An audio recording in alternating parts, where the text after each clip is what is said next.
아침에 매일경제에 오신 여러분 안녕하십니까. 오늘은 10월의 첫째 날이죠. 가을의 문턱을 훌쩍 넘어섰습니다. 일교차가 큰 만큼 건강에 유의하셔야겠습니다. 각 신문의 일면은 어떤 기사를 담고 있을까요? 보시죠. 먼저 매일경제입니다. 기사가 이쪽에 있군요. 여당 지자체장들까지 반기를 들고 있다. 정부 주택 공급 진퇴양난이다. 지난달 21일 정부가 공급 확대 방안을 발표했는데 그 이후에 반발이 이어지고 있습니다. 3,500가구 신혼타운 계획에 서울 강동구청장이 이미 신혼타운 포화 상태다. 왜 또 지려고 하냐 반발하고 있고요. 광명, 시흥, 송파도 반대에 나섰다고 합니다. 정부가 어떤 해법을 찾을 수 있을까요? 보겠습니다. 다음 신문 보시죠. 조선일보입니다. 사상 초유의 전 대법원장 압수수색. 양승태 전 대법원장입니다. 차량을 압수수색했습니다. 그리고요. 검찰 차한성, 박병대, 고용환 전 대법관 3명의 사무실 또는 집을 압수수색했습니다. 조선일보는 사상 초유라는 제목을 달았습니다. 다음 신문 보시죠. 서울신문입니다. 북한 일방적 비핵화 없다. 상응 조치 심겨루기. 여기서 말한 상응이란 미국과 관련된 얘기겠죠. 리용호 외무상 유엔 총회에서 공개 요구를 했습니다. 종전선언 카드 없으면 협상 난항될 듯하다. 그리고 이달 폼페이오 미국 국무장관이 4차 방북이 될 텐데 분수령이 될 것이다. 이렇게 전망을 했습니다. 다음 신문 보시죠. 경향신문인데요. 이쪽 끝에 있습니다. 회북 또 뚫렸다. 또 그러면은 이미 있었다는 거죠. 올 초에 개인정보가 유출돼서 한번 발칵 뒤집힌 적이 있습니다. 그런데 또 뚫렸습니다. 해킹에 5천만 명, 무려 5천만 명이다. 우리나라 인구에 맞먹죠? 개인정보가 유출됐는데 9천만 명 강제 차단 극약 처방을 했습니다. 한번 뚫린 거는 또 뚫릴 수가 있습니다. 걱정됩니다. 자, 오늘 저와 함께 신문을 보실 4분 소개해드리겠습니다. 먼저 최경선 매일경제 논설위원 나오셨고요. 김윤철 경희대 교수, 김효은 한반도 평화포럼 기획실장, 그리고 윤기찬 변호사 나오셨습니다. 안녕하세요. 네. 자, 이쪽으로 오시죠. 본격적으로 신문 읽기에 들어가 보도록 하겠습니다. 북한 관련 기사네요. 핵시험 중지 1년.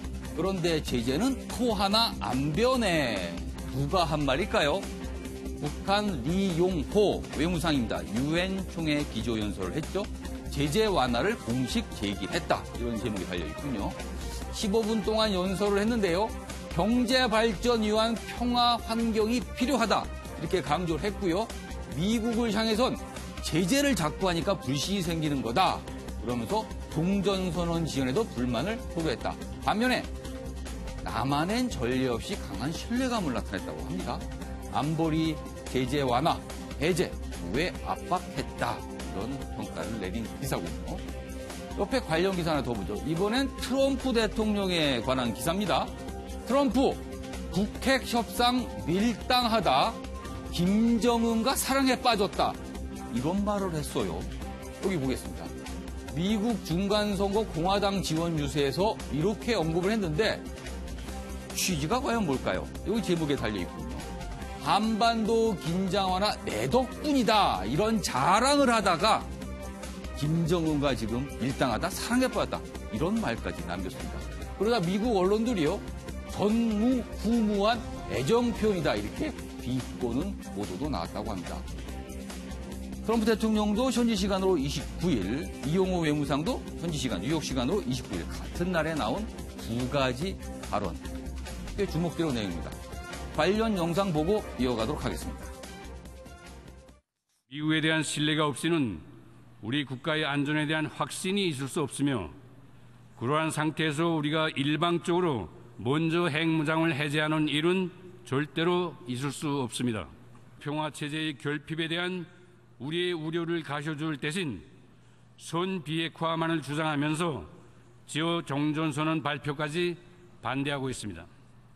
제재로 우리를 굴복시킬 수 있다고 생각하는 것은 우리에 대해 모르는 사람들의 망상에 불과하지만 when I did it, and I was really being tough, and so was he, and we would go back and forth, and then we fell in love. Okay? Really. He wrote me beautiful letters, and they're great letters. We fell in love. 최영수 의원님, 리용호 외무상은 무언가 신뢰를 강조하지만 그래도 뭔가 불만을 나타내는 듯한 발언, 기조연설. 반면에 트럼프 대통령은 김정은과 사랑에 빠졌다. 두 사람의 용어가 완전히 다르죠. 예. 리용호 외무상의 용어는 굉장히 예. 외교적인 용어고 예. 트럼프 대통령의 용어는 굉장히 정치적 용어인데 예. 두 사람이 말한 무대가 달라서 그렇습니다. 예, 예. 일단 이용호 외무상은 유엔 총회에서 그렇죠. 연설하기 때문에 유엔입니다. 정말 외교적인 무대에서 국제사회를 들으라고 그렇죠. 한 말이죠. 국제사회 특히 미국에게 요구하는 예. 그런 것을 외교적인 수사로 이제 표현한 것인데 예. 과거에는 이제 유엔에서 북한에 있어 연설을 하면 미국을 일방적으로 비난을 했는데 예. 이번 경우에는 굉장히 달라진 것이 작년만 해도 거의 뭐 비난 일색이었죠. 그렇죠. 비난 일색이었는데 예. 이번 같은 경우에는 신뢰가 필요하다. 예. 미국이 우리에게 신뢰를 줘야 된다. 그러면서 이제 경제 제재라든지 종전선언이라든지 이런 거 뭐 때로는 직접적으로 예. 때로는 간접적으로 표현을 하면서 예. 미국이 뭔가 이런 상응 조치를 해줘야 우리가 미국을 믿을 수 있는 거 아니냐 하면서 미국의 어떤 제재 완화 같은 것을 요구한 것이고 트럼프 대통령 같은 경우에는 예. 이 장소 자체가 중간 선거를 위한 유세장입니다. 그러다 그렇죠. 보니까 공화당원들이 있는 곳. 맞습니다. 완전히 정치 장소죠. 그래서 김정은과 사랑에 빠졌다 이런 단어는 사실 외교 용어는 아니죠. 예. 그냥 유권자들에게 내가 북한을 지금 달라지게 하고 있다. 내가 집권한 이후에 북한이 달라졌다. 그래서 북한하고의 관계가 이렇게 달라진 것 아니냐. 예. 이것을 강조하기 위한 완전히 정치적인 그러니까 트럼프 수사인 대통령이 것이죠. 늘 하는 자화자찬. 맞습니다. 이것도 자화자찬 과정에서 나온 말이다. 두 사람의 그래서 이용호 외무상과 트럼프 예. 대통령이 같은 날 발언을 했다 하더라도 예. 장소가 다르고 어떤 대중이 그 말을 듣는 사람들이 다르기 때문에 예. 저렇게 화법이 다르다. 이걸 좀 차이에 대해서 알겠습니다. 생각을 했으면. 김실 교수님, 리용호 외무상의 발언 신문으로도 봤고요. 영상으로도 봤는데 미국을 향한 건 분명해 보이는데 미국을 향한 압박일까요? 아니면 미국을 향한 읍소일까요? 어느 쪽에 가깝습니까? 예, 뭐 읍소는 이제 국제사회 전반에다가 한 것 같고요. 예. 이제 유엔이란 무대의 특성을 이제 고려한 그런 발언이었고, 이 미국에 대해서 압박이냐 아니냐 이런 논의를 할 때 주목할 부분이 있는데 예. 트럼프를 직접 겨냥하지 않았다라는 겁니다. 트럼프란 이름이 안 나왔군요. 그렇죠. 그리고 오히려 이제 미국 강경파에 대한 좀 항의나 이제 비판 수위를 좀 높여 놓았거든요. 그러니까 지금 보면은 어쨌든 북한 입장에서는 예. 트럼프에 대해서는 좀 이제 칭찬을 해주고 호의적이고 우호적인 관계들을 계속 유지하는 예. 또 그런 부분들 그리고 국제사회에서도 신뢰가 중요하다고 얘기하면서 미국의 강경파 때문에 이게 이제 잘 진척이 안 되고 있다. 그러나 이제 트럼프하고는 계속 우리 신뢰 부분들을 강화하고 가고 있는 것 아니냐는. 그럼 북한이 미국 내부의 트럼프 대통령과 트럼프 대통령을 비판하는 쪽을 좀 이렇게 갈라치는 건가요? 그거라기보다는 이제 예. 평화를 위해서라면 예. 유엔이 이제 좀 트럼프에 대한 여러 국제사회의 비판적 여론이 높은데 예. 좀 우호적으로 봐주고 예. 그다음에 트럼프를 축으로 해서 이제 제재 완화라든지 이런 예. 좀 조치를 취해 달라라고 하는 상당히 이제 그 전략적 호소의 측면들이 있지 않나 이렇게 생각이 들죠. 그렇다면 그런 측면이라면 김정은과 사랑에 빠졌다는 트럼프 대통령의 말은 약간 맥이 닿을 수도 있겠네요. 그렇죠. 뭐 일종의 비유이긴 합니다만 예. 지금 현재 이제 남북 정상회담 이후에 북미 관계라든지 이 전반적인 그 구도가 상당히 이제 호의적인 그 관계들을 중심으로 해가지고 이제 좀 잘 바꿔 나가자라고 하는 지금 상당히 어떻게 보면 롤플레이들을 지금 하고 있는 국면이 아닌가 이렇게 생각이 들죠. 트럼프 대통령의 이 사랑에 빠져 발언에서 아까 소개드렸으면 다시 한번 보겠습니다. 워싱턴 포스트입니다. 약간 보수적 성향이라고 할 수도 있고요. 주류 언론이라고 할 수 있는데 전무후무한 애정 표현 비꼬 왔다. 역시 미국의 일각에서는 트럼프 대통령의 최근의 모습, 근데 북한과의 어떤 관계 개선 나서는 것에 대해서 굉장히 좀 비판적으로 보는 시각이 분명히 있다는 것, 이걸로 나타나는 것 같습니다. 자, 다른 기사 좀 더 보겠습니다. 여기 있습니다. 이번에도란 표현, 그렇다니까 과거의 전략이 있다는 뜻이겠죠? 강경화, 리용호, 뉴욕 회담 불발이다. 강경화 우리 외교장관, 리용호 북한 외무상. 뉴욕에서 만나려고 시도를 했는데 불발됐다. 이렇게 돼 있습니다. 북한, 싱가포르 회담 때도 남측 제안, 만나자는 남측 제안을 거부했는데 이번에도 그랬다. 핵실무 남외교부와 회동에 부담을 느낀 듯이라는 분석 기사인데요. 여기 내용 좀 자세히 보겠습니다. 전문가들 사이에서는요, 그동안 이런 분위기에서 강경화, 리용호 안 만난다면 이상한 것이라고 할 정도로 회동성사 예측이 많았습니다. 그러나 불발됐습니다. 이유가 여기 또 설명돼 있군요. 여기 보면 이것도 아직은 뭐 분명하지 않습니다. 추정입니다. 북미 정상이 큰 틀에서 북핵 폐기를 논의 중인 상태에서 남북 외교당국 간 만남은 섣부른 일이라는 북한 측 판단이 있지 않았겠냐. 이런 분석을 하고 있네요. 김현 실장님, 강경화 외교장관 사실 우리 외교장관이긴 하지만 역할이 별다른 게 없습니다. 북한 쪽에서도 사실 이렇게 만나주지 않고 있어요. 이거는 좀 상황을 어떻게 봐야 될까요? 글쎄 이거를 우리가 제안을 했지만 예. 만나주지 않았다, 거절당했다 뭐 이렇게 볼 필요까지는 없고요. 예. 지금 이제 그 북한 비핵화 관련 협상이 진행되는 걸 보면 예. 그 국가 간의 정상들끼리 지금 협의가 되고 있습니다. 예. 남북 정상 간의 3번의 그렇죠. 회담이 정상들 있었고요. 간에 논의되는 문제. 예, 그리고 북미 정상회담도 한 번 했고 지금 2차 예. 정상회담을 앞둔 상황에서 예. 사실 지금 남북의 그런 외교 그 수장들이 만났을 때 예. 특별히 뭔가를 그 만들어낼 수 있는 게 없기 때문에 굳이 지금 그런 국면이 아니고 이용호와 폼페이오가 만나는 거는 결국 폼페이오에게는 이제 그 미국의 의사를 전달하는 거기 때문에 그런 실무적인 거는 가능하지만 분명한 목적이 거기는 있지만 네, 그렇지만 지금 남북 간에는 이미 정상들이 만나서 다 협의를 했기 때문에 뭐 만났다면 좋았겠지만 예. 지금 2차 북미 정상회담 앞둔 상황에서는 외부의 시선도 있고 그래서 예. 뭐 이거는 크게 뭐 문제될 건 아니라고 봅니다. 그리고 이번에 이용호 그 외무상의 유엔 연설을 예. 저는 굉장히 그 그러니까 언론에서는 예. 뭐 북미 정상회담을 앞두고 기선제압이라고 예. 봤지만 뭐 약간 압박용, 기선제압용 뭐 이런 분석도 있었습니다. 그런데 이용호 부상의 얘기를 들으면 예. 진짜 국제사회나 미국에 호소한다는 느낌이 많이 들었습니다. 그래서 아까 혹시 네. 읍소 아닌가 뭐 이런 말도 거의 있는데 그런 것 읍소까지는 아니고 같은데요. 호소. 왜냐하면 그 신뢰를 18번 강조한 거, 예. 한 거, 그리고 처음에 시작을 미국에 대한 신뢰가 없이 우리의 안전이 확보되지 못한다. 말 중에는 경제 발전을 하고 싶다. 이랬습니다. 그러기 위해서는 평화가 필요하다. 이런 그렇죠. 얘기도 예. 했어요. 평화적 환경을 예. 미국과 유엔 등의 국제사회에 그 조성해 달라는 예. 그런 호소가 있었습니다. 아. 그 연설 끝나고 나서 그 김성 유엔 주재 북한 예. 그 대사가 미국의 소리 방송에 얘기해도 호소라는 표현을 그렇게 썼더라고요. 그래서 이제 정말 왜냐하면 지금 그 북한 입장에서도 예. 내부적으로 예. 지난번에 문재인 대통령이 그 평양의 15만 군중을 향해서 예. 연설을 하면서 비핵화라는 단어까지 예. 꺼냈습니다. 그러면 북한 주민들 입장에서는 핵으로 우리가 나라를 지켜왔는데 예. 갑자기 아무런 어떤 안전에 대한 담보도 없이 예. 우리가 핵을 놓으면 어떻게 되겠느냐. 예. 그런 거에 불안에 대해서 어떤 대내적인 그런 정치적 그 메시지도 충분히 있다고 생각합니다. 알겠습니다. 윤시한 변호사. 전체적으로 저희가 기사를 리용호 외무상, 트럼프 대통령 그리고 강경화 리용호 만남 불발까지 봤습니다. 전체적으로 지금 상황을 좀 어떻게, 이 상황이 어떻다고 지금 한국당 입장에서는 볼까요? 뭐 북한의 스탠스는 똑같은 거죠. 그리고 이번에 이제 이용호 외무상의 예. 연설 내용을 보면 예.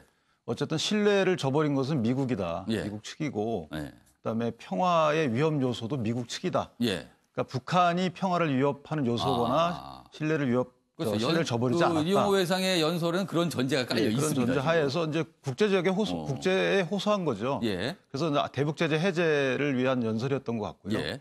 그다음에 의제 협상에서 아마 선점을 하기 위한 이런 예. 기싸움이었던 것 같고 강경화 외무장관의 경우에는 사실은 예. 북한이 우리하고 외무장관이 마주할 이유가 없어요. 북한 입장에서 필요성 입장에서 보면 이미 핵 협상과 관련돼서는 우리가 파트너로 여기지 않는 것 같고 예. 대통령을 만나서 협상하지만 그것은 본인들의 필요에 따라서 하는 것이고요. 예. 다른 그러니까 뭐 관계 개선이나 예. 이런 경제 어떤 협력을 얻어내기 위한 수단이지 예. 핵 협상에서 우리가 줄 수 있는 게 없거든요.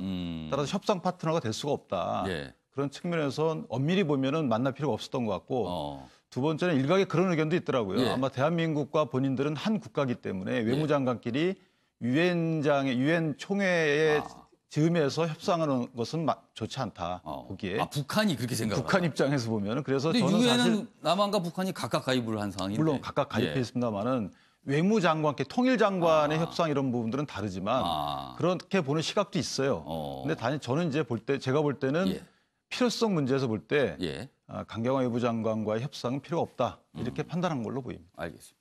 전체적으로 지금 북한 관련 상황이 지금 어떻게 움직이고 있는지 저희가 한번 봤고요. 이 기사도 한번 보죠. 이번에 사진입니다. 기사라기보다는. 여기 보면요. 김정은 국무위원장이 허리를 숙이면서 누군가에게 인사를 하는 사진입니다. 여기 보면요. 내용 좀 보겠습니다. 평양 김책공업종합대학을 방문해 교직원들에게 머리를 숙여서 인사하는 모습이라고 합니다. 이 모습을 29일 조선중앙TV가 방송으로 보여줬습니다. 북한 사람들에게. 여기 보면요. 이 모습을 보고 일각에서는 문재인 대통령이 평양에서 방북 당시 북한 주민들의 허리 굽혀 인사한 그 모습을 따라한 거 아니냐. 영향을 받은 게 아니냐. 이런 분석이 있는데 최영석 의원님 그런 분석이 맞을까요? 아니면 뭐 그냥 갖다 붙인 겁니까? 어떻게 된 겁니까? 일단 여러 가지 그 각도에서 해석을 할 수 있습니다.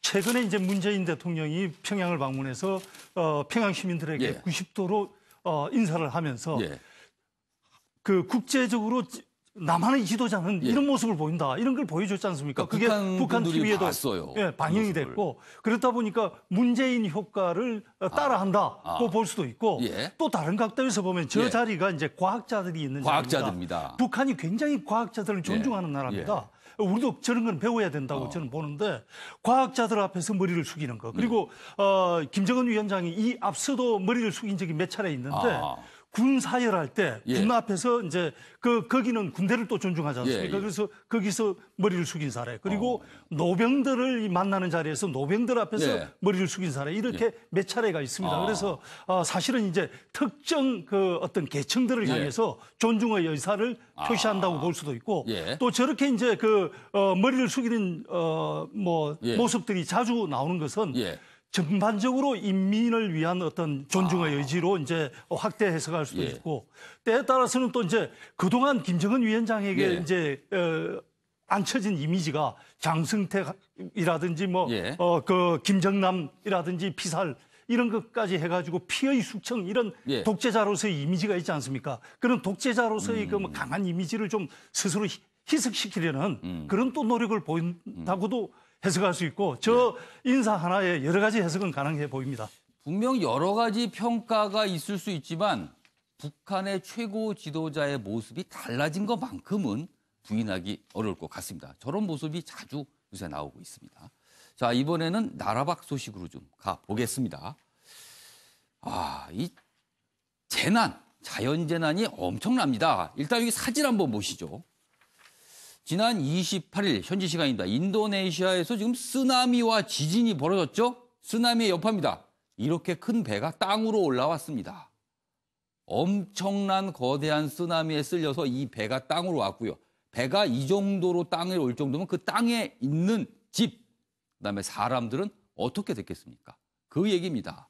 여기 보시죠. 집채만한 쓰나미가 머리 위로 사망자 수천 명 될 듯 이렇게 돼 있습니다. 인도네시아 술라웨시 섬에서 발생한 강진과 쓰나미로 현재 파악된 사망자만 800명이 넘습니다. 파악된 사람만입니다. 파악되지 않은 사람은 더 많을 것으로 지금 예측이 되고 있습니다. 대피 못한 주민들 파도에 쓸려갔다. 이런 증언도 나오고 있고요. 그리고요. 현지 기상청이 경보를 너무 늦게 보내서 피해가 커졌다. 이런 비난도 지금 쏟아지고 있습니다. 이 자연재해가 지금 반복되니까요. 전 세계 기상청들이 참 욕을 많이 먹는 것 같습니다. 예측하기 어려운 이런 모습인 것 같습니다. 자, 이번엔 일본 얘기 좀 가보죠. 제목 좀 보시죠. 등대도 통째로 뽑혔다. 태풍 짬이 일본 강타했다. 시간당 최고 120mm 비 쏟아져 1시간에 120mm의 비가 온답니다. 한 명 실종, 432만 명 피난 권고. 50년에 한 번 올까 말까한 폭우가 내렸다고 하네요. 수도권 거쳐 오늘은 빠져나갈 듯 하는데 일단 일본 안에 상륙해 있습니다. 지금 댐프기요. 문제는요. 우리하고 직접 관련된 건 이 내용입니다. 오사카 간사이 공항은 추가 피해를 유발해 어제부터 오늘 오전 6시까지 공항을 폐쇄하기로 했답니다. 이제 시간이 지나서 지금 폐쇄가 풀렸는지 어떻는지는 모르겠습니다만 일단 공항 자체가 정상적으로 가동되지 않았다. 이런 내용을 싣고 있습니다. 무섭습니다. 김철 교수님. 뭐 자연재해 소식이니까 저희가 더 이상 이걸 논평할 뭐 내용은 없을 것 같은데 기상청 부분 우리도 올 여름에 참 태풍 피해, 뭐 폭우 피해에 대해 기상청이 제대로 예보를 못했다기 때문에 굉장히 많은 비난이 있었거든요. 근데 이게 우리만의 걱정은 또 아닌 것 같아요, 보니까. 예, 그렇습니다. 그러니까 지금 뭐 미국도 그렇고 지금 산불부터 홍수부터 지난 시기에 이 분석했었던 패턴과 전혀 다른 양상을 보이고 있다는 겁니다. 이제 예. 그 기후 변화의 양상이. 예. 그래서 지금 뭐 기상청들이 다 고충을 겪고 있는데 네. 지금 뭐 그런 만큼 지금 이제 새로운 좀 이 기후 변화에 대한 대응책들을 예. 좀 지구촌 차원에서도 예. 도모할 필요가 있습니다. 그러니까 지금 새롭게 데이터들을 다 수집하고 분석해야 되는 상황에 와 예. 있거든요. 특히 우리 한국 같은 경우에는 슈퍼컴퓨터 같은 예. 상태도 상당히 좀 뒤떨어져 있다고 얘기를 하는데 예. 이제 그런 부분도 새롭게 좀 점검을 해야 이제 계속 좀 예기치 못했던 기후 변화에 대해서 대응할 수 있는 그런 거 예. 아닌가 해서 아주 좀 전반적이고 좀 종합적으로 이 좀 대책을 마련할 필요가 있는 때입니다. 지금 뭐 4차 산업혁명의 대표적인 그런 자원이 이제 빅데이터인데 이런 날씨 예보의 빅데이터를 좀 활용하는 방법이 전 세계가 좀 고민을 해야 되지 않을까 싶습니다. 유엔 같은 데서 아마 이런 일 좀 할 수 있을 것 같습니다. 이번에도 해외 소식 하나 더 보죠. 해킹당한 페이스북, 내 사생활 괜찮아. 아, 이건 해외 소식이 아니라 우리 국내에 계신 분하고도 관련이 있습니다. 페이스북을 워낙 많은 분들이 사용하고 계시니까요. 5천만 명 개인정보 유출, 페이북은 강제 로그아웃을 일단 응급 조치를 했지만 국내에서도 피해 신고가 잇따랐다. 이렇게 전 세계인이 쓰는데 이렇게 쉽게 해킹을 당해서 개인정보가 유출됐다는 이 자체가 문제인데요. 윤기찬 변호사, 국내에서 이런 피해를 당하신 분, 자기 개인정보가 유출됐다는 걸 이제 확인하신 분들은 어떤 대처를 좀 할 수 있을까요? 뭐 이것도 페이스북 쪽에 어떤 강제 로그인을 시킨다고 하더라고요. 강제로 로그인을 시킨다는 일단은 것들이. 급한 불은 껐습니다만 그게 개인정보가 나가버렸을 가능성도 있거든요. 뭐 이제 해킹을 통해서 뭐 예. 피해가 있으려 그러면 예를 들어 보이스피싱에 이용된다거나 실제 예. 있었던 일들인데 예. 그래서 이 페이스북을 저도 이제 잠정 중단을 했는데 예. 이게 보니까 이용자 중에 일기처럼 쓰시는 분들도 있고요. 아. 앨범처럼 사용하시는 예. 분들도 있어요. 그럼 이제 가족 사진 올리고 그렇죠. 어떤 사생활을 통한 어떤 정보가 좀 나열이 되는 경우가 있는데 이런 부분들은 우리 스스로 좀 조심해야 될 필요가 있는 게 해킹 기술은 늘 발전하잖아요. 그래서 이 업체들이 뭐 보안을 힘쓴다 한다 하더라도 늘 뚫리기 마련이기 때문에 우리가 올리는 거에 있어서 좀 조심해야 된다 이런 생각이 좀 덜 올려야 되나요, 좀? 정보를 가려서 올려야죠. 뭐 의견 올리는 건 좋은데 애기들 사진 올리거나 가족 사진 올리거나 개인 신상에 관한 것. 본인 동선을 여행 간다라고 자랑하거나 이런 것들은 빈집 집이 비었다 이걸 그렇죠. 자랑하는 거 그런 아닙니까? 과거에 그런 뉴스도 있었습니다. 실제 외국에서도 많이 있는 일이거든요. 그래서 올리는 정보를 우리가 선별해서 올릴 필요가 있다 이렇게 생각이 됩니다. 참 여러 가지 이 편리한 것들이 있어 좋긴 한데 이게 이렇게 문제를 일으키는 상황이 발생합니다. 너무 걱정할 게 많습니다. 사실 이렇게 따지고 보면은. 알겠습니다. 이번에도 일본 관련 소식이 있네요. 일본 결국 우길기 달고 제주 관함식에 올 듯. 일본 자위대 함정이 관함식에 참석을 하는데 우길기를 쓰고 온다고 얘기를 하죠. 우리 정부는 가능하면 이 우길기를 좀 내리고 일본 국기를 달고 오면 좋겠다 이렇게 얘기했는데 일본은 뭐 예의가 없다 우리한테 이렇게까지 반응을 보였어요. 누가 예의가 없는지 모르겠습니다만 아무튼 이런 반응에서 결국은 일본이 우길기를 달고 이 깃발입니다. 제주 관함식에 올 듯하다. 이런 기사가 실렸는데요. 이 기사와 관련해 박진아 아나운서가 전하는 자세한 이야기 듣고 이어가도록 하겠습니다. 일본이 제주 국제관함식에 제국주의 상징인 우길 승천기를 달고 참가하겠다고 해 논란입니다. 오는 10일 제주도에서 국제관함식이 열리는데요. 전 세계 15개국의 해군 군함이 모입니다. 해군 관함식 기획단은 지난 8월 참가국 전체에 자국 국기와 태극기를 달아달라고 공문을 보냈는데요. 특히 외교부가 우길기에 대한 우리 국민 정서를 고려할 필요가 있다고 또한 일본 대사관에 전했습니다. 앞서 일본이 우리나라에서 열린 국제관함식에 2차례 우길기를 달고 참여했기 때문인데요. 그리고 이번에도 일본이 우길기 개양을 고집하고 나섰습니다. 지난달 28일 일본의 오노데라 이스노리 방위상은 자위 함기 개양은 국내 법령상 의무라며 제주 관함식에서도 당연히 우길기를 달 거라고 말했습니다. 또 지난달 29일 일본의 해상자위대 간부는 우길기를 함선에서 내리라고 한 건 비상식적이고 예의가 없는 행위라고 말했는데요. 일본은 우리 쪽 요구를 수용할 수 없다는 입장을 밝혔습니다. 이에 어제 우리나라 해군 관계자도 입장을 표명했는데요. 자국기와 태극기를 달아달라는 입장은 변화가 없다며 일본 측과 계속 협의해 나가겠다고 말했습니다. 지금까지 박진아의 이슈톡이었습니다. 김용현 시장님, 지금 분위기라면 우리가 아무리 설득을 해도 일본은 달고 오겠다 이런 심산인 것 같은데 이 상황 이걸 어떻게 해야 됩니까? 정말 왜 일본은 우리를 욱하게 하는지 모르겠습니다. 우길기? 예, 우길기. 예.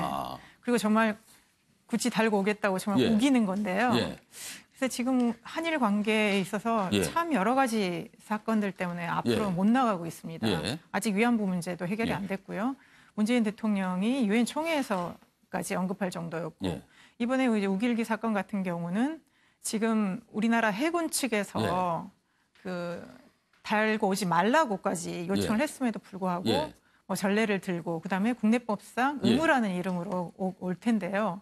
물론 이제 지금 한 열흘 정도 남았기 때문에 예. 일본이 좀 우리나라 정서나 한일 관계의 미래지향적인 관계를 고려해서 예. 뭐 자제를 하면 좋겠지만 아마 그럴 예. 것 같지는 않지만 그러니까 안 하면 이거 달고 오겠다 그러면 이걸 어떻게 해야 됩니까? 막습니까? 어떻게 합니까? 글쎄 뭐 그럴 수도 없는 참 이제 정부가 난감한 입장에서 우리 혹시 이제 이 민간에 계신 시민단체 분이 그 배에 올라가서 우길기를 뜯어내리거나 또 이런 일이 벌어지지 않을까 싶기도 하네요. 어쨌든 그런 불상사는 있으면 안 되는데요. 예. 근데 이번에 일본의 그 주장 논리가 너무 예. 어이가 없는 게 이제 예. 적반하장도 유분수라고 예. 하는 거죠.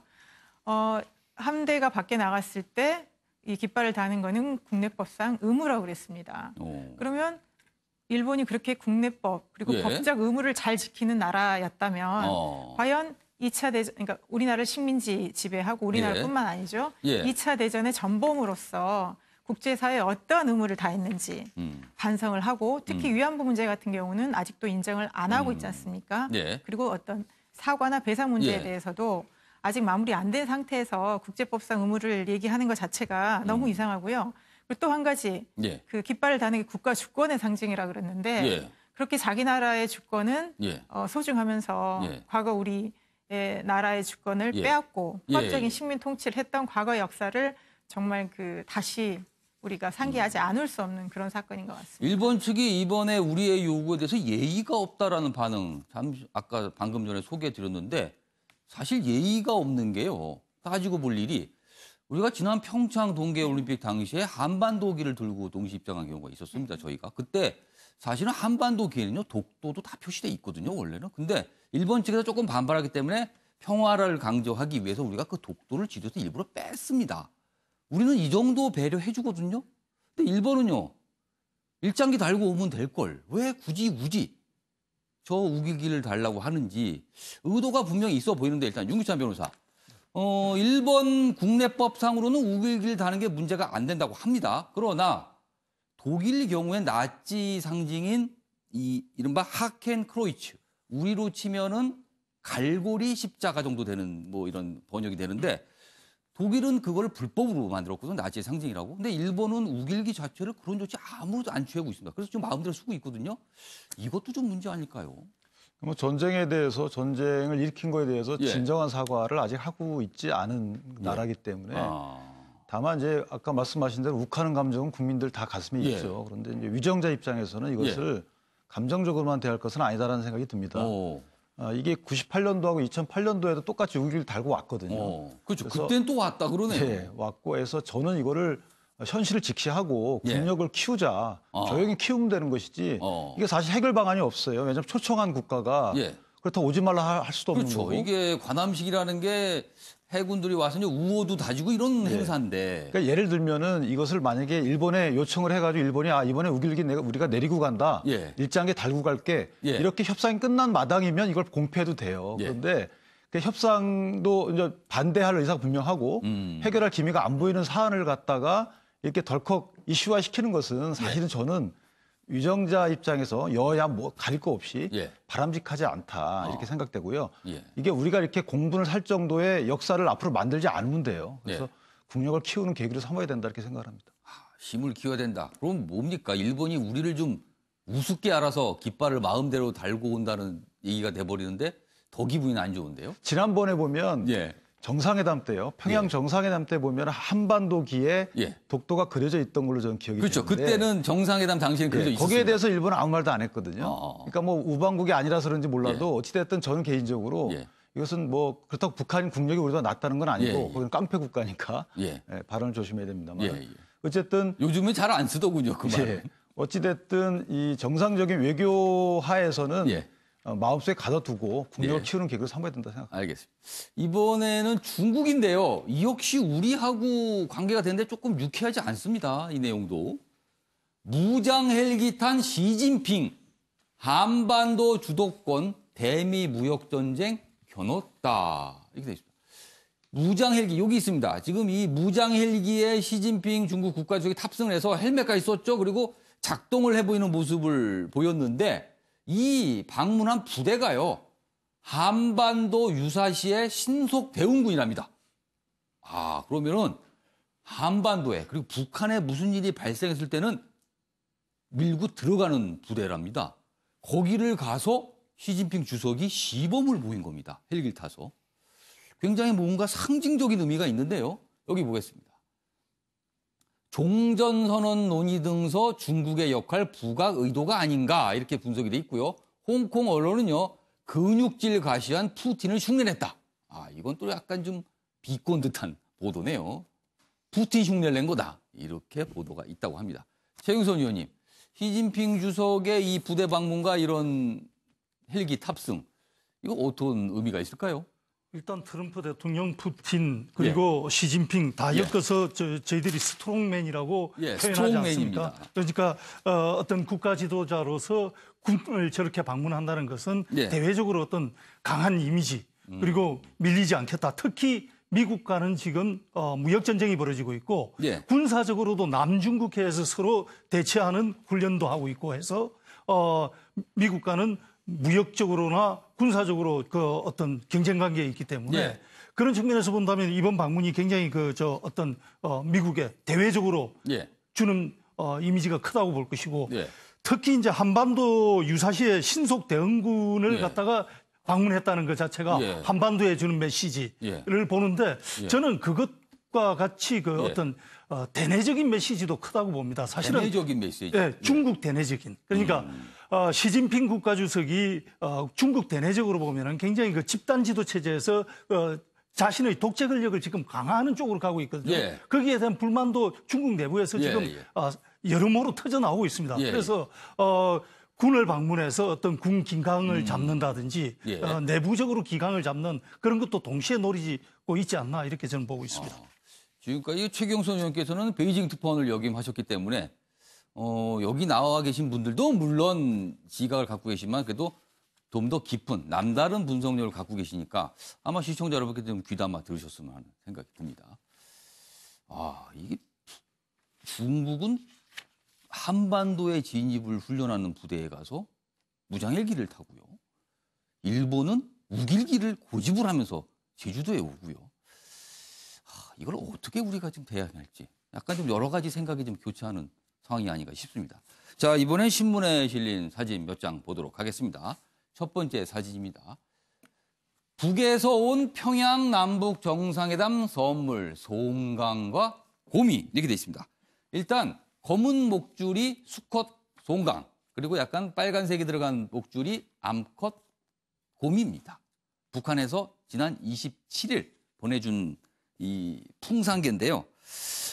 평양 방북 당시 김정은 위원장이 문재인 대통령에게 이 풍산개 사진을 보면서 선물로 드리겠다 이렇게 약속을 했는데 그 약속을 이행한 겁니다. 그래서 27일 넘어갔고요. 청와대에서 기리게 된다고 하는데요. 이 풍산개는 북한의 천연기념물이라고 합니다. 그런데 풍산개 하면 생각나는 게 있죠. 이미 청와대에 풍산개 마루가 있습니다. 이번에 동생일까요? 동생을 아마 맞이하게 되는 것 같습니다. 풍산개가 청와대에 3마리가 자라게 되겠군요. 다음 사진 보겠습니다. 자, 문재인 대통령입니다. 문 대통령, 우중 산책, 깊은 생각. 지난 금요일서부터 주말 사이에 양산에 내려가서 뭐 휴가를 좀 보내고 왔죠. 연가까지 포함해서. 그런데 이제 그 모습 중에 하나인데 청와대가 공개했습니다. 지금 강물인가요? 호수인가요? 이렇게 바라보면서 뭔가 생각을 하는 문재인 대통령의 모습입니다. 우산을 받쳐들고 편안한 옷을 입고 이렇게 휴가를 즐겼다. 이런 사진인데요. 이거와 관련해서 조금 생각해 볼 문제가 있지 않나 싶습니다. 외국 정상, 특히 트럼프 대통령의 경우를 보면요. 시도 때도 없이 휴가를 가지만 휴가를 가도 거창하게 갑니다. 자신의 뭐 별장 찾아가지만 또 미국 대통령들은 또 국가에서 갖고 있는 별장을 방문해서 휴가를 보내기도 하고 많은 나라 정상들이 국가 별장을 가거든요. 근데 우리나라는 대통령이 사용할 국가 별장이 없습니다. 대통령 휴가지가. 과거에 청담대가 있긴 했지만 폐쇄됐거든요. 그렇다면 사실 저렇게 대통령이 개인 사저에 가서 지내는 게 편할 수도 있지만 대통령이기 때문에 경호 문제라든가 아니면 긴급사항이 발생을 했을 때 대통령이 어떤 지휘를 할 수 있는 여건이 안 될 거거든요. 그 부분은 조금 생각을 해볼 문제가 아닌가 싶은데 김철 교수께서는 이 상황 좀 어떻게 보십니까?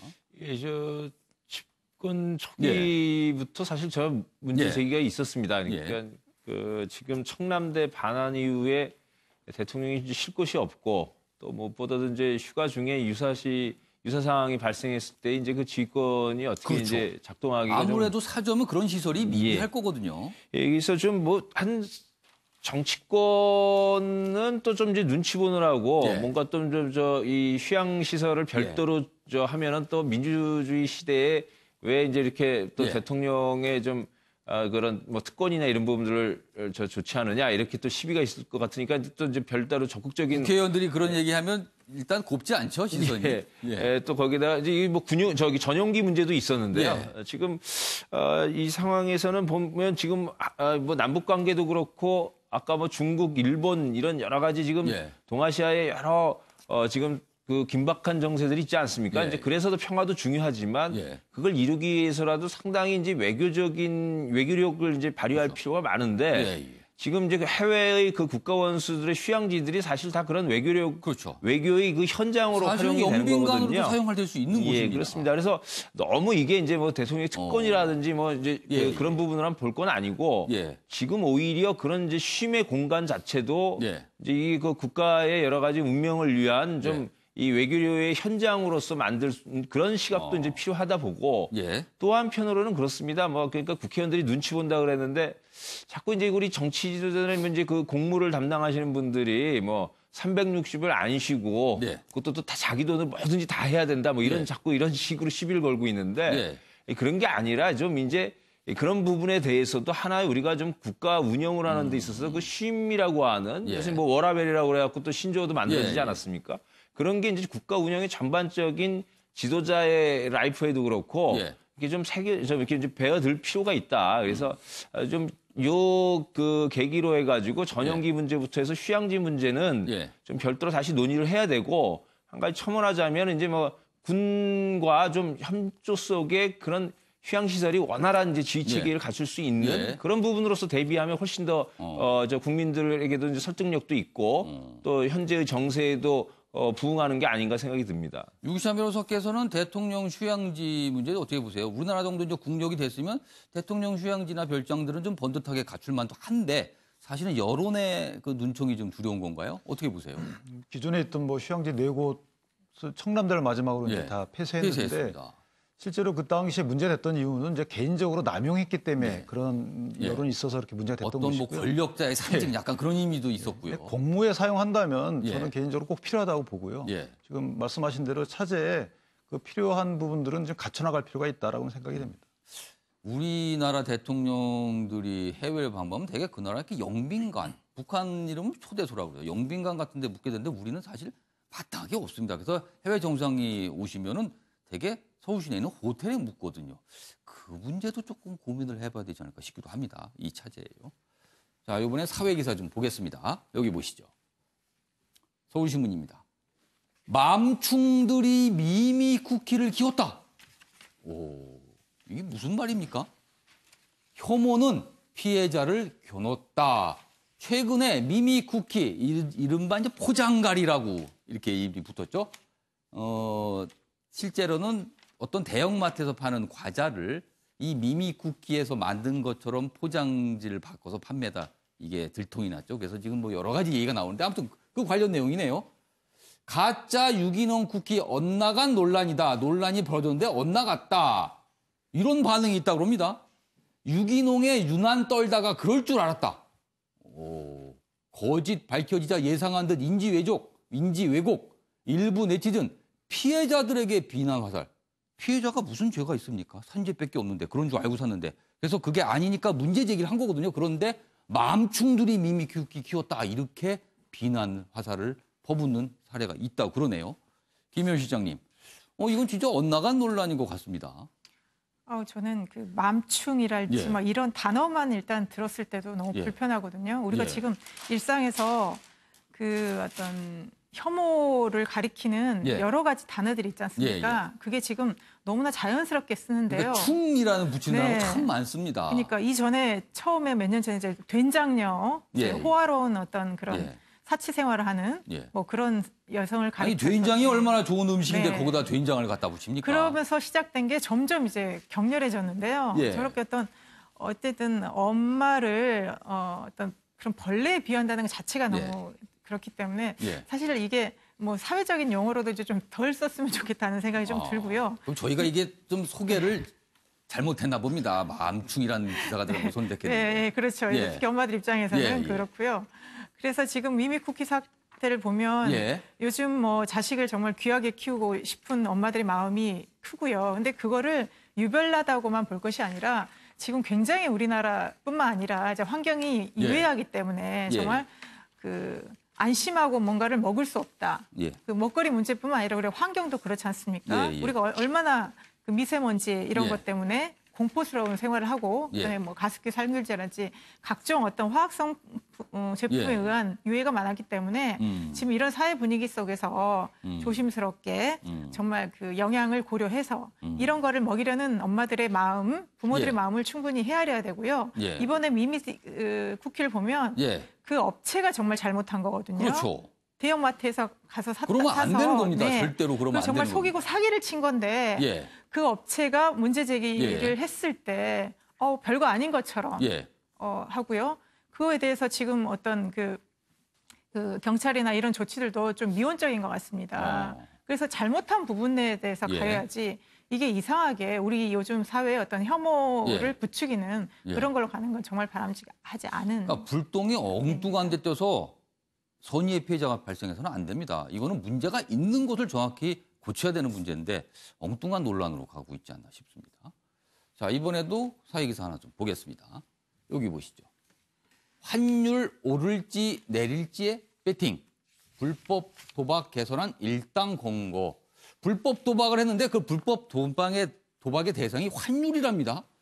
우리는 통상 환율은요, 뭐 환율 거래, 뭐 금융 쪽에서 듣는데 도박에 등장을 했네요. 환율이요. 여기 보면 외환 선물 거래로 위장을 했고요. 실질적인 환율 거래는 않는데 사실상 홀짝 도박과 마찬가지다.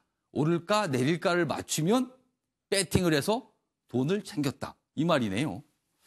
자, 김실 교수님. 일단 우리나라 법에는 이런 불법 도박, 허가받지 않은 도박이 불법입니다. 그런데 조금 생각할 문제는요. 배팅. 외국에 보면 참 배팅이 많습니다. 특히 유럽 국가들은 온갖 걸로 다 배팅을 합니다. 특히 스포츠 대회가 열리거나 어떤 무슨 시상식을 앞두면 누가 상을 받을까 우승할까 하고 돈을 걸고 많은 분들이 참여해서 뭐 얼마의 뭐 배팅 상금이 왔다 뭐 이런 얘기 나오는데 우리나라에서 이렇게 배팅에 대해서 거의 근본적으로 막는 이유는 뭘까요? 이건 좀 이번에 고민을 좀 해봐야 되는 문제 같기도 합니다. 이건. 뭐 우선 뭐 이렇게 뭐 자본주의 사회의 특징입니다. 그러니까 양적인 그 가치가 지배하는 사회다 보니까 이 모든 것을 다 이제 이게 수량으로 환원해가지고 다 게임화 시킬 수 있는 거죠. 그래서 이제 그런 부분들에 대해서 이제 서구의 국가들은 좀 그걸 이제 적응을 해가지고 좀 합법화 시키면서 양성화를 시킨 것 같아요. 그러면서 정도를 이제 제한하는 건데. 한국은 뭐 이제 아직까지 이제 그런 그 자본주의나 이런 여러 가지 그 문화 부분들이 이제 막 이제 80년대 이후에 꽃피워가지고 한 30년 된 거거든요. 그러다 보니까는 아주 산업화를 이루었던 초기의 그 법제도 자체가 현재 이제 문화에 좀 이제 적응이 안 되는 측면들이 있죠. 그래서 그런 부분도 이제 좀 고쳐야 할 이제 필요가 있고 예. 또 다른 한편으로는 이제 또 그 점을 좀 유의해야 되겠다고 좀 생각이 드는데 예. 왜 자꾸 이렇게 이제 뭔가 이게 좀 이렇게 도박이라든지 예. 배팅이라든지 이런 부분으로 자꾸 이 두뇌 회전이 가느냐 말입니다. 최근에 기사 보면 이 도박, 불법 도박과 관련된 기사가 참 많이 나옵니다. 예. 그리고 많이 적발이 되고 있어요. 그게 보면은 이제 지금 벌써 여러 가지 그 경제 예. 활동의 기회라든지 경제 가치를 창출하는 다른 이제 좀 새로운 산업이라든지 예. 이런 것들이 지금 아직 만들어지지 못한 상황이기 때문에 그렇거든요. 그래서 이 도박 문제를 단순하게 이걸 하는 사람들의 도덕적인 문제라든지 이렇게만 접근할 문제가 아니고 예. 우리의 좀 이제 그 경제 체제를 좀 어떻게 좀 개선시켜 나갈 것인지 예. 이런 부분에서 좀 새롭게 좀 접근할 필요도 있는 문제가 아닌가 생각이 듭니다. 이거. 많은 분들이 어디 가서 열심히 일할 대상이 없고 노력을 기울일 대상이 마땅치 않으니까 도박에 빠질 수도 있다. 이런 시각도 가능해 보이네요. 알겠습니다. 자, 이번엔 노벨상 얘기가 있네요. 사실 오늘부터요, 노벨상이 본격적으로 발표가 되거든요. 연말까지요. 그런데 여기 보겠습니다. 노벨 문학상 수상자 내년에도 못 낼 수도. 미투 여파, 올해는 이미 시상 않기로. 생리의학상 수상자 오늘 발표. 노벨 문학상이요. 왜 문제가 되면요. 여기 붙습니다. 스웨덴 할리먼이 선정을 하는데 그 선정위원의 남편이 되시는 분이 한 분 계십니다. 근데 그분이 굉장히 선정 과정에 영향력을 행사한다라고 알려져 있는데 그분이 이른바 미투 운동과 관련이 돼서 이 공정성에 문제가 있다. 이건 좀 문제다라고 해서 이 노벨 문학상 자체의 신뢰가 떨어졌다. 그래서 올해는 못 내고 내년에도 못 낼 수 있다. 이런 얘기가 나오고 있습니다. 노벨 문학상 항상 나올 때마다 너무 서구 편향 아니냐 이런 논란이 있었는데 이번에 미투까지 엮여서 상 자체의 존립이 지금 위기다. 이런 내용이 실려 있습니다. 자, 이번 순서는 신문 대 신문입니다. 주제는 같아도 내용은 딴판인 두 개의 기사를 비교합니다. 보시죠.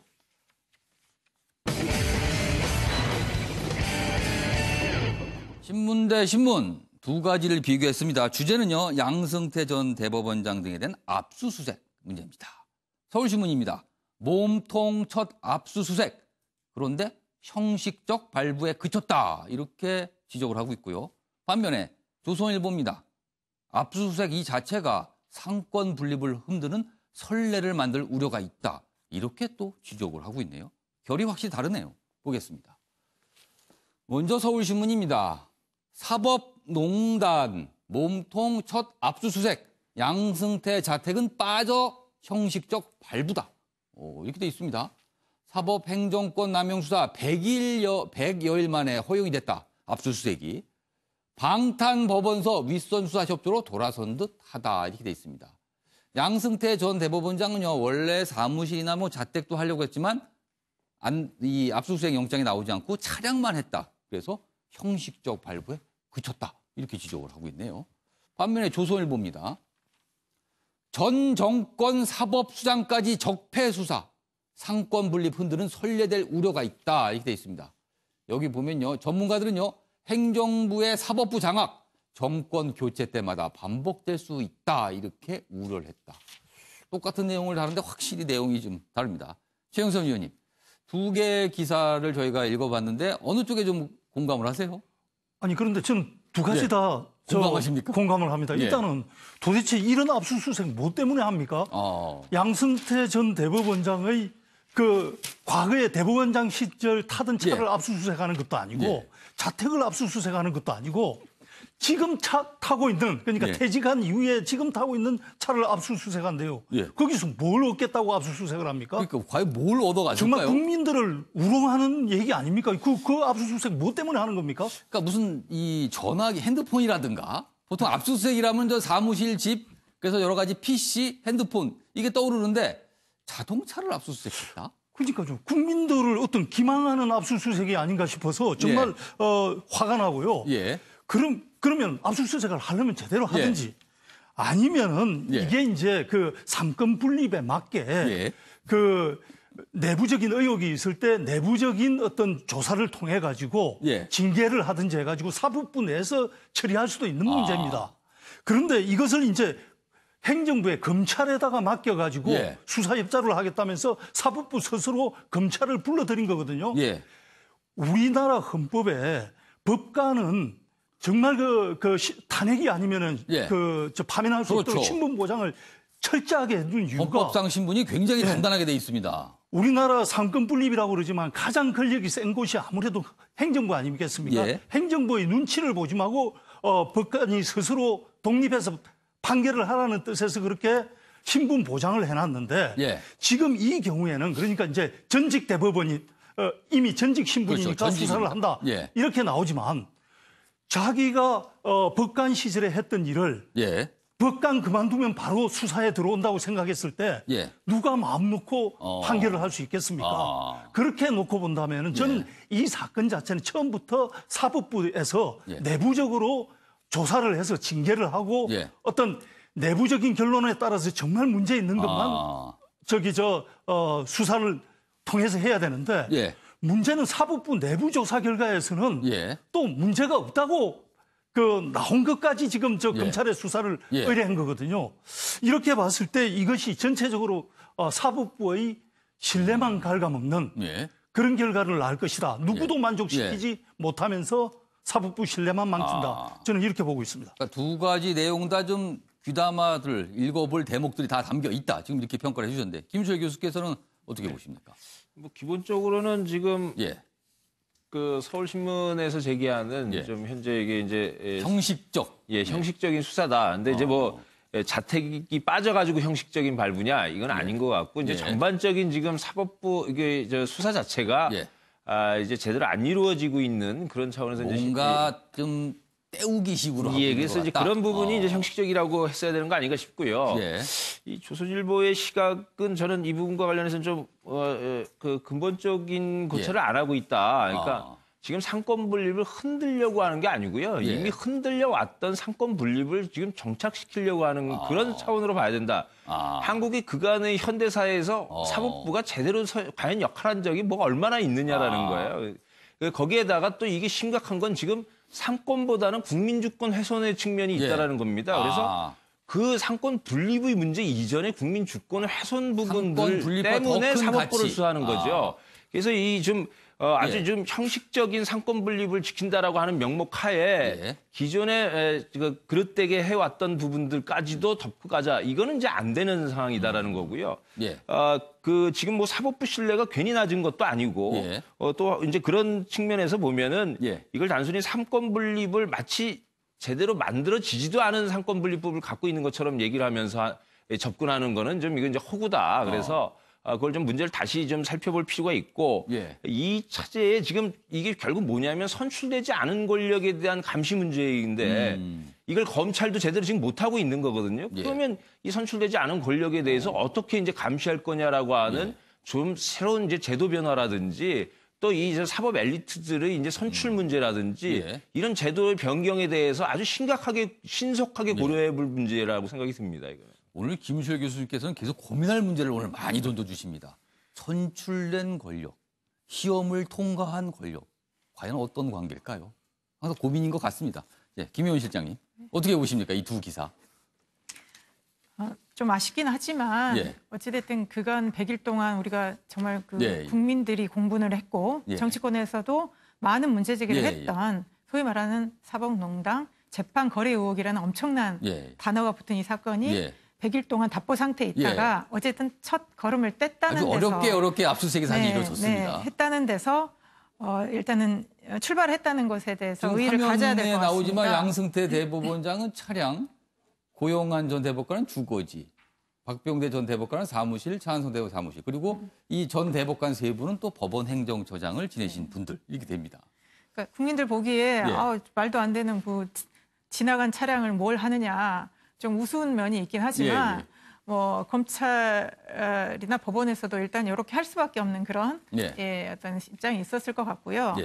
지금 이제 그 사법 신뢰가 떨어진 게 어제 오늘의 일이 아니고 그 과거에 특히 권위주의 정부 시절에 그 정말 인권을 유린하는 많은 그런 어떤 재판들이 축적된 결과이기 때문에 이게 마치 뭐 어떤 양승태 재법원장 시절에 일어났던 몇 가지 사건에 대해서 우리가 문제 제기를 하는 게 아니라 근본적으로 사법의 기틀을 바로 세우고 그걸 통해서 정말 그 국민 주권에 그다음에 국민의 인권이 제대로 보장되는 그런 어떤 헌법 가치를 실현하자라는 그 큰 측면으로 접근해야 될 문제라고 생각합니다. 사실 이번 사건은 재판 거래 의혹과 같은 이른바 이제 사법 농단과 관련돼서 수사가 이루어지는 과정에 벌어진 일입니다. 두 개의 신문이 약간 결이 다르게 있어 소개해봤고요. 윤기찬 변호사께서는 이 기사 보고 발언기 드리겠습니다. 마저 하나 보죠. 검사 출신 판사가 영장 발부. 이번에 발부된 이 압수수색 영장을 발부한 아주 어렵게 계속 기각이 됐었거든요. 발부한 판사를 보니까 검사 출신이다. 묘하네요, 상황이. 그리고요, 지난달 초 영장재판부에 새로 투입됐다. 그러니까 지난달 초부터 이 영장 관련 일을 한 판사다. 이렇게 소개가 돼 있네요. 수사지휘 검사와 연수원 동기다.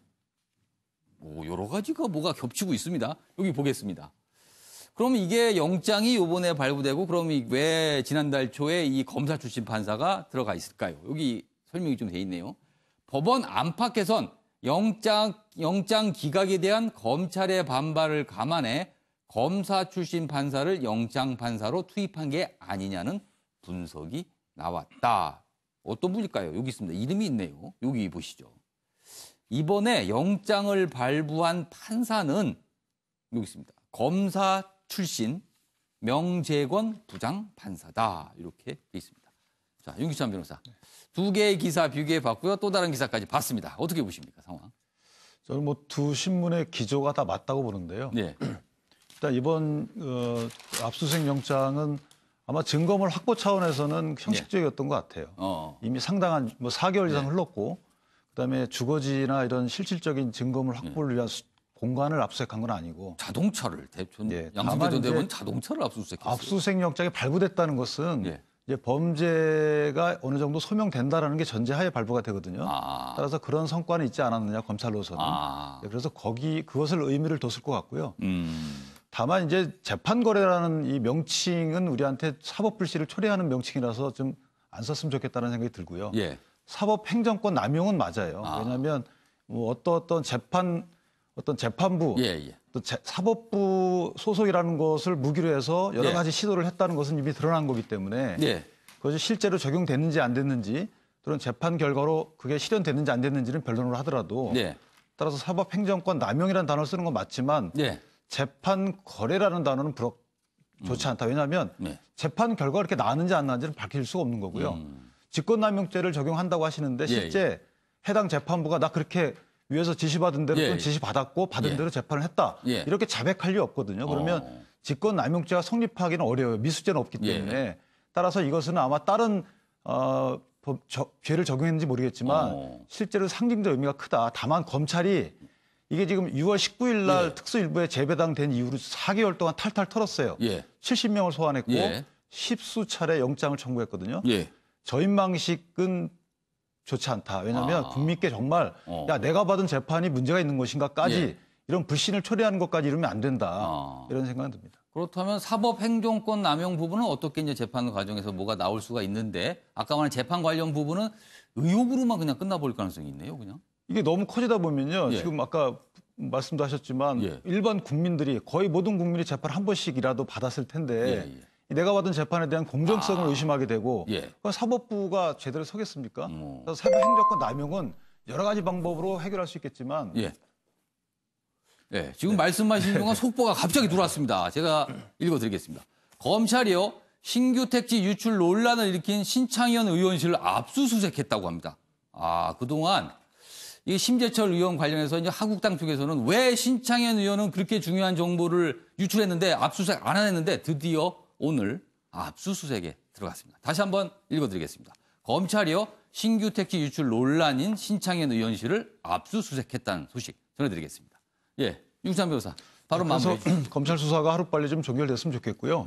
그 종결을 토대로 기소를 할지 여부를 얼른 결정해서 국민들로 하여금 사법 불신을 초래하지 않도록 노력했으면 좋겠습니다.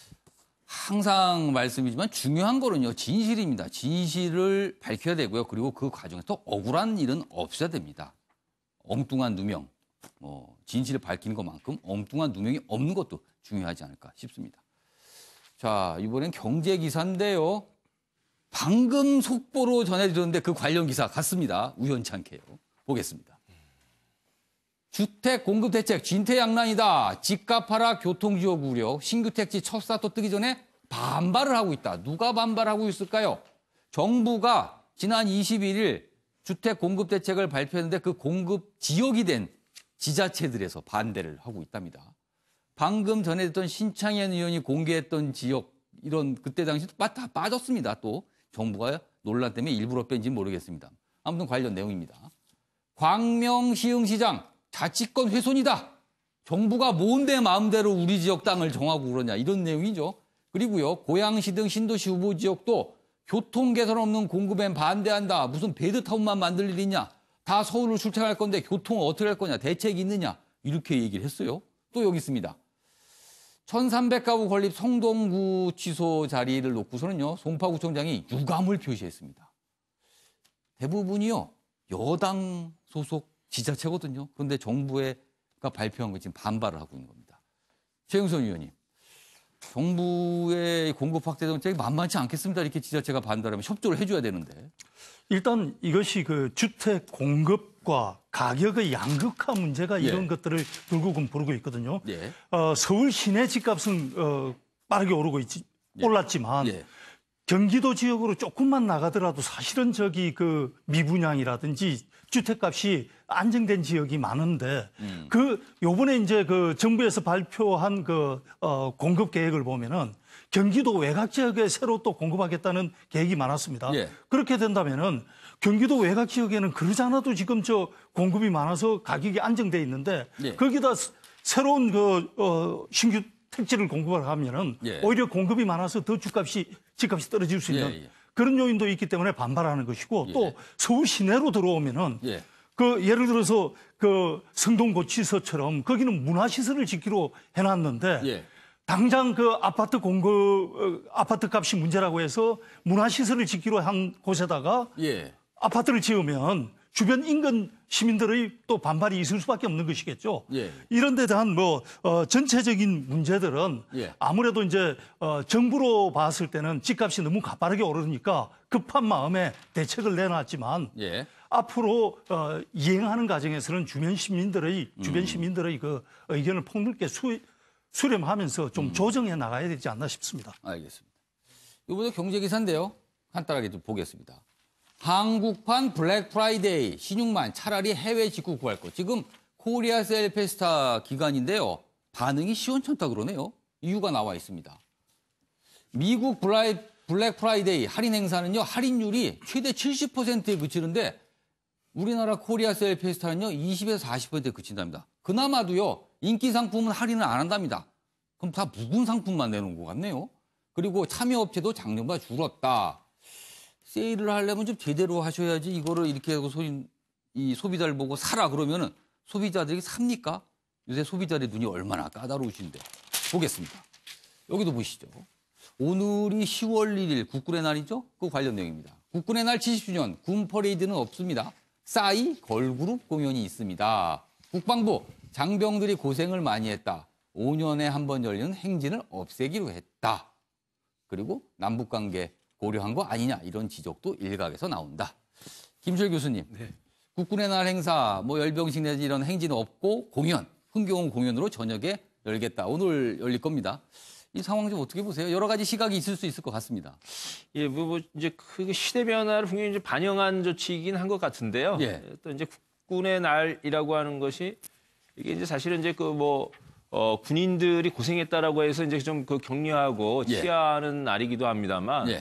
또 그 국가의 이제 국방력이 이제 얼마나 잘 갖춰져 있는지를 또 전 세계에 이렇게 이제 보여주는 그런 측면도 있거든요. 그래서 이제 그런 부분들도 좀 이제 고려한 그거는 이제 그럼 좀 장병들의 고생이나 이런 부분이 없이 또 이렇게 이제 특별한 날에 이제 뭔가 꼭 해야 되는 것인지 그런 국방력의 어떤 이제 전시를 그런 부분에 대해서는 좀 별도로 좀 논해야 될 것 같고요. 국군의 날은 어쨌든 장병들을 위한 그런 이제 축하 행사에 이제 시대 반영한 부분으로 정착시키는 게 어쨌든 지금의 사회적인 발전상에 맞는 것 아닌가 생각이 듭니다. 가수 싸이 씨가 공연을 하게 선정된 건 어떤 이유일까요? 가수 싸이 씨는 군대를 2번 갔다 왔죠? 그래서 참 여러 가지 얘기거리가 많은 가수인데 그런 이유 있을까요? 모르겠습니다. 자, 이번엔 정치 기사 짧게 하나 보도록 하겠습니다.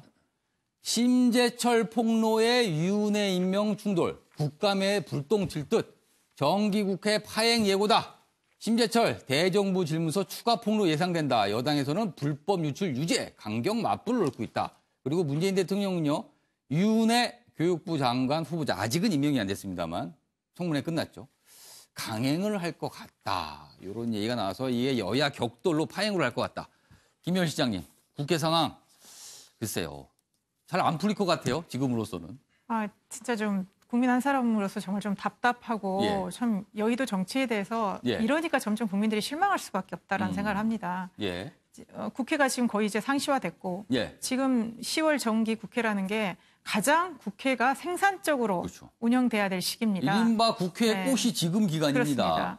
이전 아무리 이제 국정감사가 옛날만큼 어떤 정부 정책을 날카롭게 비판을 못하고 한다고 할지언정 지금 우리 국정감사 관련해서 나오는 기사는 하나도 없고요. 예. 그냥 심재철 국회가 돼버린 그런 상황입니다. 물론 심재철 의원이나 자유한국당이 문제 제기하는 부분에 대해서는 예. 뭐 청와대 업무 추진이나 여러 예. 가지 것들에 대해서는 어떤 좀 전반적인 어떤 제도 개선이나 예. 점검을 할 필요성이 있다고 보면 그거는 별개로 하면 되는 거고요. 지금은 정말 국민을 위해서 문재인 정부의 정책을 평가하고 그다음에 앞으로 우리나라가 발전할 방향에 대해서 논의하는 거여야 되지 지금 완전히 국회가 지금 또 파행이 된다면 정말 이거는 국민으로부터 외면을 받겠다. 그런 알겠습니다. 상황인 것 같습니다. 정치 기사인데요. 마지막 기사가 될 것 같습니다.